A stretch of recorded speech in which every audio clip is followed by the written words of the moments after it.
Guys, guys, this is bad idea. You know what this sounds like?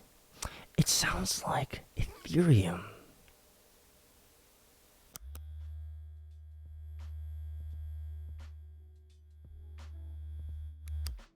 Will SOLEND completely rip off a crypto whale? Well, guys, I've been getting a ton of inbound around the crypto winter with Celsius and all of the crazy stuff going on with Solana. I just have to respond because the impossible is about to occur in crypto. An unprecedented dark event may change crypto forever. Well, back on June 21st, so not just a week ago, guys, one of the most infamous events in history of crypto and the blockchain just happened. To the disbelief of many, including myself, SOLEND, the DeFi lending protocol on the Solana blockchain, put to a vote something absolutely unprecedented, guys. Let's hit the button.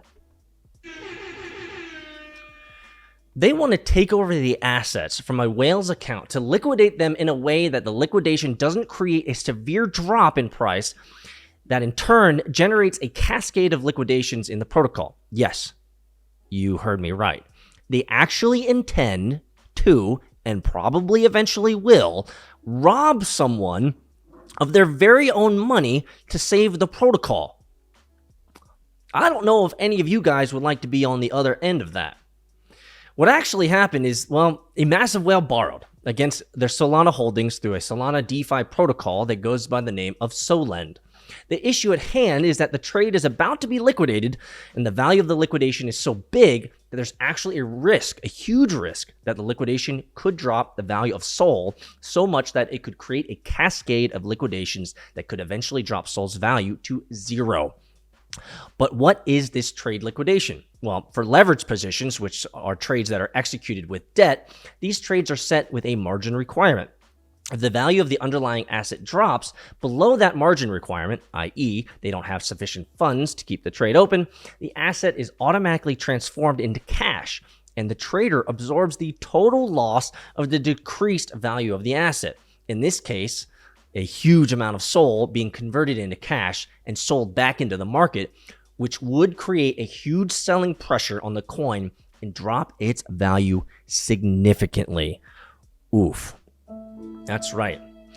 So, what are the people at SOLEND trying to do? Well, they want to interfere with the whale's account, get control of the position, and liquidate it in a way that evades the possibility of creating a liquidation cascade. Just imagine what people in Argentina in 2001 with the Corralito, or the poor Venezuelan people that got their savings taken over by a corrupt government, might have thought.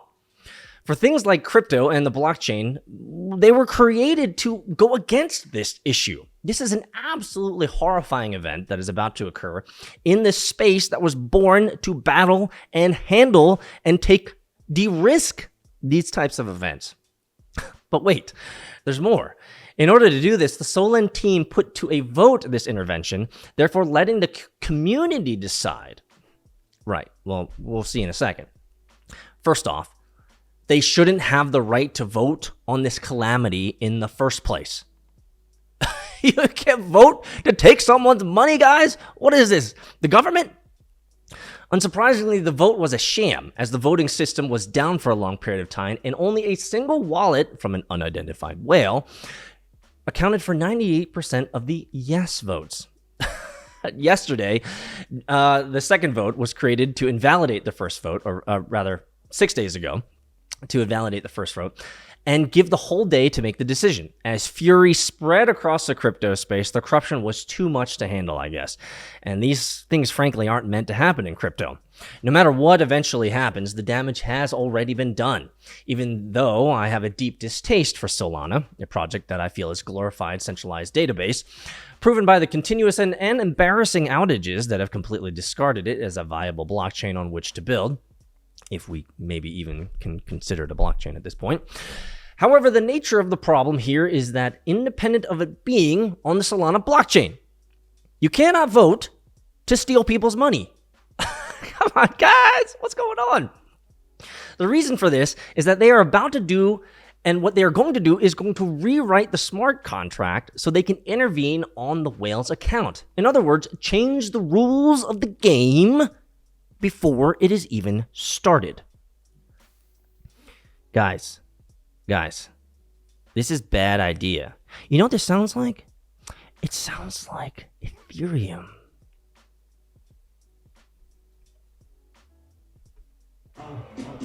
No. It sounds like Ethereum guys. So they're changing the rules, kind of like what Vitalik did, back in 2016. Besides the dubious ethicality of the trades like this, I've made leveraged trades myself, but I've lost my ass, and you learn things. This is just plain wrong for countable reasons. For instance, who is going to trust decentralized protocols or DeFi as a whole based solely on smart contracts if there's fear that they might change the rules of the game during playtime? This is exactly my issue with Ethereum. Some of you OGs know, which is why I gave up Ethereum as an investment vehicle, but people still send me Ethereum, and I have some now and again. But this is the reason why I cannot support Ethereum and why Ethereum Classic is the real OG. You can't change the rules of the game once you enter the game, brah. It's not how it works. I mean, the whole point of smart contracts is that by being in a blockchain, they will remain unchanged and will execute according to the rules agreed before the trade is carried out. This situation, which will be certainly illegal outside the space, will just simply prevent widespread adoption. Nobody wants to be scammed, especially non-tech people who don't understand the technology. If society doesn't see decentralized finance as something trustworthy, why would they believe it in the first place? This precedent is simply wrong. In a fair and free world, it is your decision how you earn, spend, and trade your hard-earned money. Anything outside of that is outright statism, communism, fascism, dictatorship. I don't know. All I know is that if I put my money somewhere, I don't want people to go in there and steal it, especially if it's behind a contract. You can't just vote it. If this could happen, you should have avoided this situation and prevented whales and pretty much everyone else, like ordinary people, from making incredibly leveraged trades. But you have to give them the freedom to create leveraged trades. The functionality is there. Now, if you as a protocol team are prepared to enable those types of trades that more often than not benefit you, as they incentivize use of your chain, you have to be prepared for situations like this. It's part of the game. This casino always wins approach is just the worst thing that TradeFi brought into crypto. I mean, we don't want crypto to be seen as a casino because it's not a casino. There's enough FUD in that. It's like you throw your money in, you hope you get something out. No, crypto is a maturing ecosystem, a growing market with some of the smartest people I have ever met, not including myself, that are living and breathing and working in this world. And it's stuff like this that just makes my heart churn because it's not helping the larger narrative of adoption. Bitcoin is not the shitcoin, but Bitcoin is a freedom tool. I've tweeted that. You guys have seen that. And these types of actions, they just ruin. They feed the trolls and they feed the FUD. So let's talk about it. What should be done to prevent these situations? I understand that some sort of smart contracts are meant to be updated. If not, DAOs or decentralized autonomous organizations, really aren't possible. However, in order to avoid these problems, we have to move past it. We have to move past it, guys.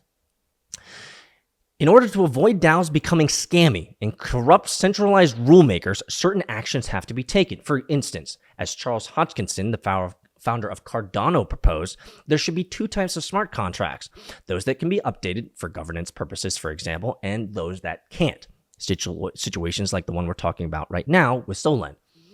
We, the people of the crypto space, have a big role to play and work together to build a decentralized world that prevents situations like this. We cannot allow ourselves to become part of the problem.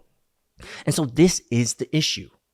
We now have a major blockchain really just centralized database. But we have a major blockchain that is going to be doing another unprecedented, well, it's not unprecedented anymore. Vitalik already did it. So Vitalik, is it your fault? So I know, this is relatively old news, and Binance has stepped in to help out. According to Desk Hub, the June 21st vote of SOLEND saw the community approve what is effectively a new borrower ceiling at 50 million. This was designed to mitigate the whale risk.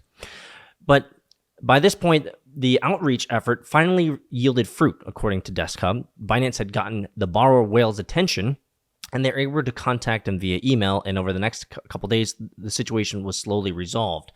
Binance declined to comment on the SOLEND situation.